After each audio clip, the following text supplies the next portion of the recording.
You could hold the gun to my head and tell me to change Bitcoin or you blow my head off. I can't change it. You can say, by pain of law, shut down all your Bitcoin mining in the entire country. That happened about a year ago in China. They shut down half the network, had no impact, just a slight blip. You know, the Chinese shut the entire thing down. You could shut it down in any state, in any country. You can't kill it because it doesn't have a head. And if you roll the clock forward all the way to 2009, you could say that the only thing you could own is your own memories or your own ideas. And it's the core of philosophy. Everything else you don't own, you rent from a more powerful government or authority around you. So up until January 3rd, 2009, you couldn't own anything other than what's in your head. The pharaohs couldn't own their property. You don't own your gold. You don't own land. If you think you own something in California and I'm the mayor, I can take it from you by eminent domain. I can tax it away from you. I can take your gold. I can shoot you, and I can take all your stocks and your bonds. Nothing on this earth that you think you own do you own except at the pleasure of someone more powerful than you.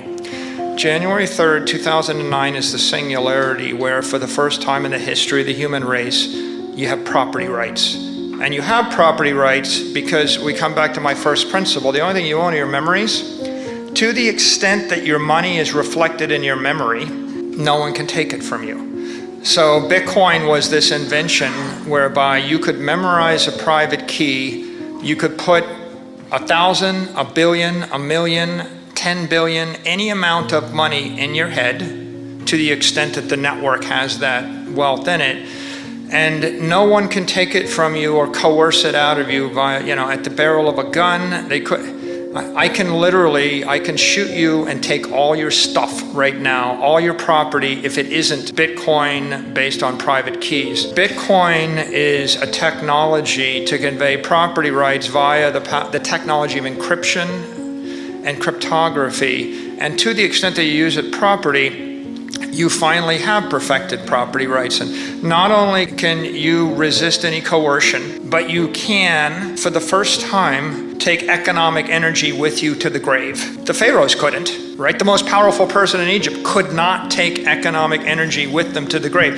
They tried to bury it in a pyramid, but people just break into the pyramids. But you take all the money in the world, you sell all your stuff, sell your land in California, sell your gold, sell your silver, sell your Apple stock, sell your diamonds and gold and collectibles, and sell all your fiat currency and your pesos and your bolivars and your rubles, and buy Bitcoin, put it in your head, and now you actually own something economically. So we can now modify that phrase from you only own your memories to the only thing you can own is your memories and your Bitcoin, right? Knowing is owning. If I know my private keys, and in my private keys is all my wealth, as long as I know it, I have it, you can't have it. And every other form of money you can take, right? The gold you can take, the fiat you can take, the property you can take. So the genius of Satoshi was, I'm going to give 8 billion people the ability to audit the entire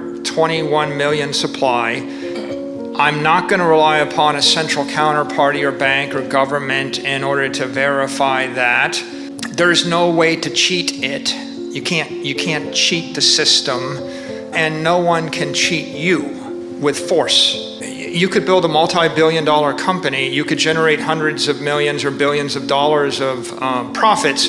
But if someone is elected that then triples the money supply, they steal 2/3 of all your labor for the last 30 years, and they do it in about a week.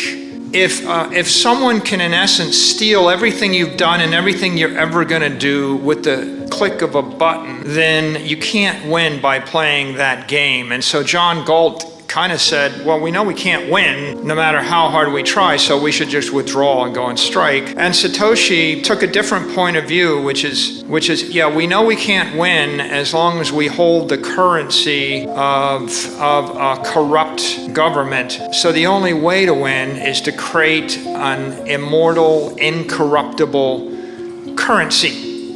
And of course, the only way to make an incorruptible or immortal currency is to get the people out of the way. And so in essence, you end up with millions and millions of disinterested computers that can't do anything but process the protocol.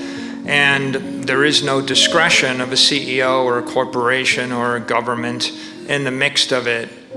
But both of them, you know, are heroic figures that said, you're in a no-win situation as long as you stay in a corrupt system. You need to depart the system. One of them, you know, gives a solution of gulch and strike, and the other one gives a solution of shift your money to cyberspace. And Pizza Day was that first, okay, it's worth a couple of fractions of a penny.